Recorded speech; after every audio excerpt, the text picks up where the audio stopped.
حضرت بایزید بسطامی کہتے ہیں کہ میں نے اپنی ماں کے آگے ہاتھ جوڑے، میں نے کہا امی تجھے راضی کروں یا رب کو راضی کروں؟ تو اپنے حق مجھے معاف کر دے، اللہ کو میں راضی کر لیتا ہوں۔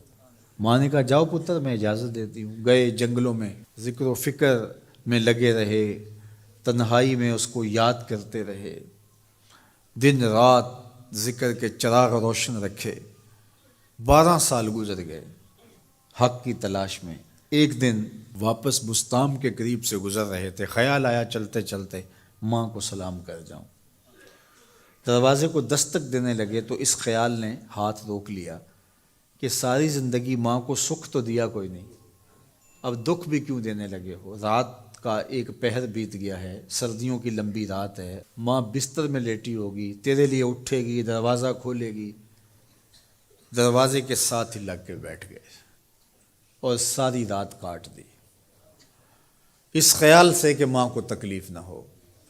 جب سحری کا وقت ہوا تو اندر سے جو نالی آتی تھی اس نالی سے پانی آیا، سمجھ گئے میری ماں تہجد کے لیے اٹھی ہے اور وضو کا پانی ہے، تو فوراً دروازے پہ دستک دی۔ اندر سے آواز آئی بیٹا بایزید میں ابھی آئی۔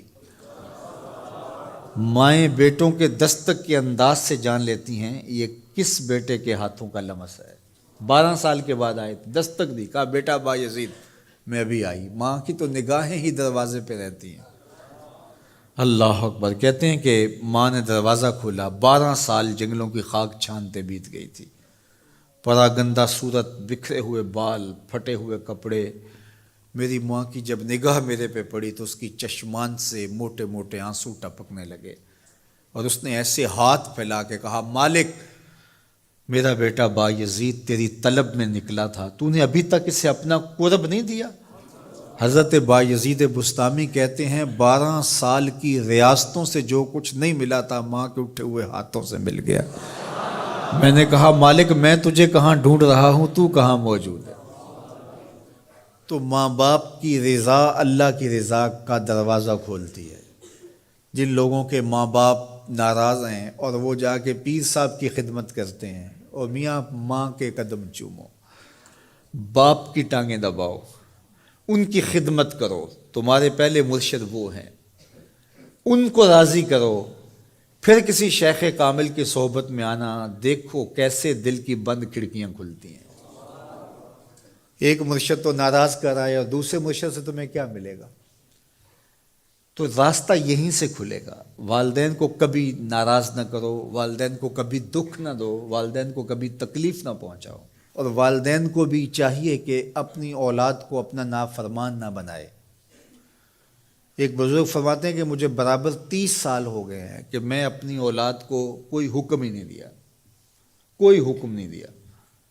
کوئی چیز مجھے چاہیے بھی ہوتی ہے تو میں بصیغہ امر نہیں کہتا، بلکہ ایسے ہی بات کر رہی ہے۔ پانی چاہیے تو یہ نہیں کہتا بیٹا پانی لے کر آؤ، میں ویسے ہی کہتا ہوں پیاس لگی ہوئی ہے، تو اگر وہ سمجھ جائے اور وہ خود لے آئے تو اچھی بات ہے، لیکن اگر وہ نہ لائے تو میں نے اس کو حکم ہی نہیں دیا، امر ہی نہیں کیا، تو اس امر کی مخالفت ہی لازم نہیں آئے گی۔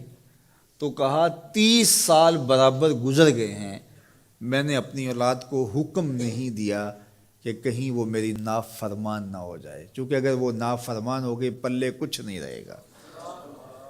جو اولاد ماں باپ کی نافرمان ہوتی ہے وہ ہوا میں بھی اڑیں، وہ چرخ پہ بھی جھولیں، وہ زمین پہ گرنے والی ہوتی ہیں، کبھی کامیاب نہیں ہو سکتی وہ اولادیں جو ماں باپ کی گستاخ، بے ادب اور نافرمان ہوتی ہیں۔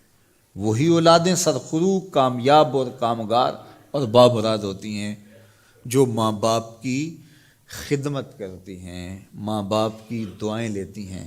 وہ ایک بچہ ماں باپ کے پاؤں دبا رہا تھا، تو ایک بچہ ایک بر اعظم میں، دوسرا دوسرے بر اعظم میں، تیسرا تیسرے بر اعظم میں بڑے بڑے کاروبار کر رہا تھا۔